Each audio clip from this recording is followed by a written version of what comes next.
I never thought I'd be so excited about muscle fibers, but here we are. Today, we're zooming in on the microscopic world of our muscles to meet two important families, type 1 and type 2 muscle fibers. These tiny powerhouses are why we can do everything from running marathons to lifting weights. Let's start with type 1 fibers, the slow-twitch marathoners of our muscles. These guys are like the tortoises of the muscle world, slow to contract, but they can keep going forever. They're smaller than their type 2 cousins and packed with mitochondria, the powerhouses of the cell. That's why they're red. All those mitochondria need lots of oxygen, carried by a protein called myoglobin. Now, you might be wondering, when do we use these slowpoke fibers? Well, anytime you're doing something that requires endurance. Think long-distance running, swimming, or even just sitting up straight all day. Next up, we have the type 2A fibers, the middle child of the muscle fiber family. These fast-twitch fibers are like the compromise between endurance and speed.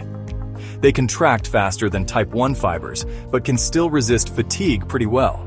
These fibers are quite the multitaskers. They can use both aerobic and anaerobic metabolism to get energy.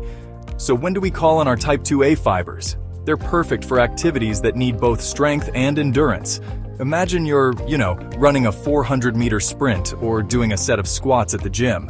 Your type 2A fibers are working hard, using glucose as fuel and switching between aerobic and anaerobic metabolism as needed. Last, but definitely not least, we have the type 2B fibers, also known as type 2X. These are the sprinters of the muscle world, incredibly fast but quick to tire.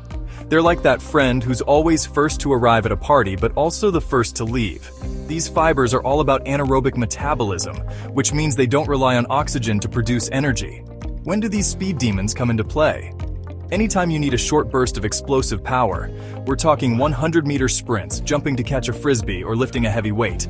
Type 2B fibers use phosphocreatine for those split-second bursts of energy and glucose for slightly longer efforts.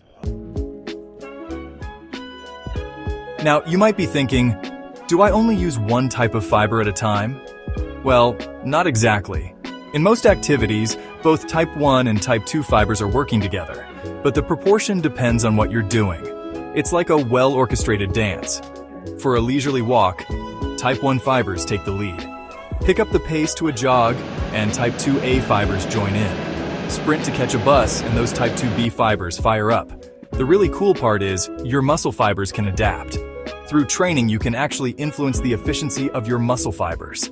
Endurance training can make type 2 fibers act more like type 1, while strength training can increase the size and power of type 2 fibers. And there you have it, the incredible world of muscle fibers. From the endurance champions of type 1 to the explosive power of type 2B, each fiber type is crucial to how we move and perform. So next time you're exercising, think about the microscopic marathon in your muscles. Keep moving, keep learning, and keep sculpting those awesome muscle fibers of yours.